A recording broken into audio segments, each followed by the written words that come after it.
Next देखिए ये CBSE का न्यूमेरिकल है। 3 infinitely long straight parallel current carrying conductors हैं, 1 2 3। इन दोनों में डिस्टेंस R है और इन दोनों में डिस्टेंस क्या है 2R।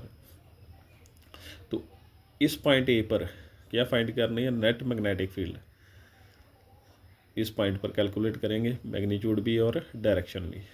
पहले देखिए कंडक्टर B2, जो ए पर मैग्नेटिक फील्ड प्रोड्यूस होगा कंडक्टर B2 के कारण, वो लिखेंगे μ0/4π2I/R फार्मूला है।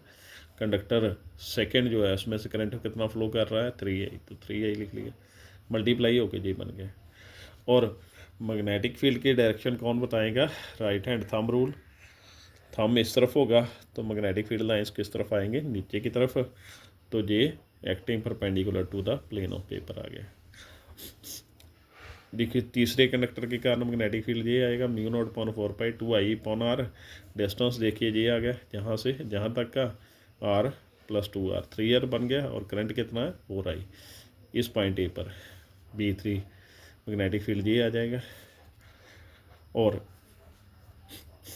इसकी डायरेक्शन जो होगी, इसकी डायरेक्शन किस तरफ होगी, ऊपर की तरफ होगी। वो भी किस तरह आएगी, according to right hand rule के अकॉर्डिंगली आ जाएगी। टोटल मैग्नेटिक फील्ड देखिए दोनों में करंट की डायरेक्शन क्या है, ऑपोजिट। तो मैग्नेटिक फील्ड भी ऑपोजिट होगा, इसलिए दोनों माइनस हो जाएंगे, B2 माइनस B3। B2 की वैल्यू और B3 की वैल्यू पुट कर दी, μ0/4π कॉमन आ गया और ये बन गया। इसकी वैल्यू बड़ी है तो डायरेक्शन इसी तरफ आएगी, DA। इस पॉइंट ए पर फाइंड करनी थी नेट मैग्नेटिक फील्ड, तो उसकी डायरेक्शन जो है इसी तरफ आएगी। किस तरफ आएगी, acting perpendicular into the plane of paper. Force second part में क्या फाइंड करना, फोर्स ऑन कंडक्टर 2।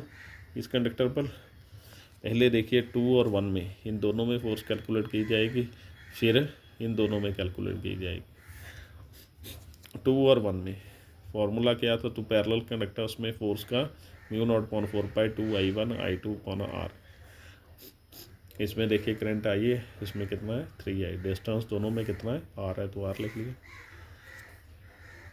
ये आ गई।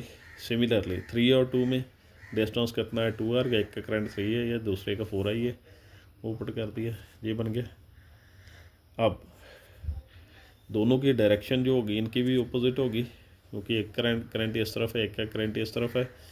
तो वो कौन बताएगा, फ्लेमिंग से लेफ्ट हैंड रूल बता देगा। डायरेक्शन ऑपोजिट है तो माइनस करके टोटल मैग्नेटिक फील्ड आएगा, टोटल फोर्स की वैल्यू ये आ जाएगा। माइनस कर दिया दोनों को, जो चीज़ कॉमन है यही वैल्यूज पुट करेंगे। μ0/4π कॉमन है, वो कॉमन निकाल लिया, ये आ गया। सॉल्व करने के बाद ये जो है इसका आंसर आ गया। ये था आज का न्यूमेरिकल। Thank you.